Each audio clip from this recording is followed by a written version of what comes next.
విషయాలు చెప్పాలి.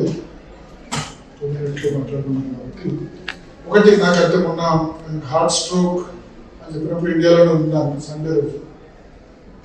సో అప్పుడు అనిపించింది అంటే నాకు తెలిసిందంటే తెలంగాణ వచ్చేంత వరకు నేను పెళ్లి చేసుకోను అని, తెలంగాణ వచ్చిన తర్వాత మ్యారేజ్ చేసుకున్నాను.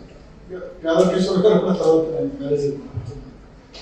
సో 2002లోనే జడ్పీటీసీ, అంటే అట్ ది ఏజ్ ఆఫ్ 30. అప్పుడు ఏం పార్టీ ఉండే? కాంగ్రెస్, తెలుగుదేశం.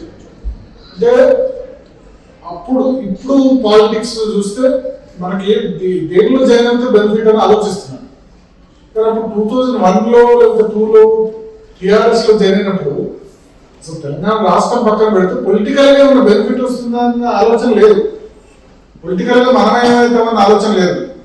అంటే నమ్మిన సిద్ధాంతం అది ఏదైనా, లెఫ్ట్ అయినా రైట్ అయినా లేకపోతే తెలంగాణ వాళ్ళైనా నమ్మిన సిద్ధాంతం అప్పుడు మనం ఈ గమ్యం ఎక్కడ దాకా పోతుంది, మనం రాజకీయంగా మనకి ఏమైనా వస్తాయని అప్పుడు ఆలోచన ఇవ్వలేదు. ఎందుకంటే మెజార్టీ అందరూ కూడా 2001 నుంచే టీఆర్ఎస్ లో ఉన్నవాళ్ళు. కన్నె ప్రభాకర్ యువజన విభాగం అధ్యక్షుడు ఉండే, లక్ష్మారెడ్డి గారు జిల్లా మహబూబాబాద్ జిల్లా అధ్యక్షుడు ఉండే, శ్రీనివాస్ గౌడ్ గారు టీఎన్జీ నేతగా ఉండే.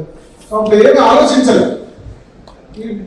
ఈ 20 సంవత్సరాల్లోనే నాకు అనిపించింది ఏంటంటే 20 సంవత్సరాల్లోనే ఆస్పైరింగ్ పొలిటీషియన్స్ కొత్త వాళ్ళు కూడా ఎందుకు మైండ్ సెట్ చేంజ్ అవుతుంది అంటే మనకేం వస్తుంది, దేవ జరవుతుందో మనకేం వస్తుంది, ఏం బెనిఫిట్ అని ఆలోచించే పరిస్థితి ఎందుకు వచ్చింది.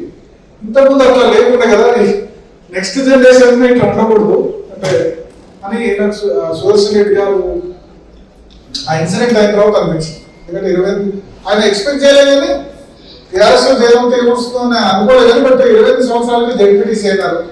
తర్వాత పొలిట్ బ్యూరో మెంబర్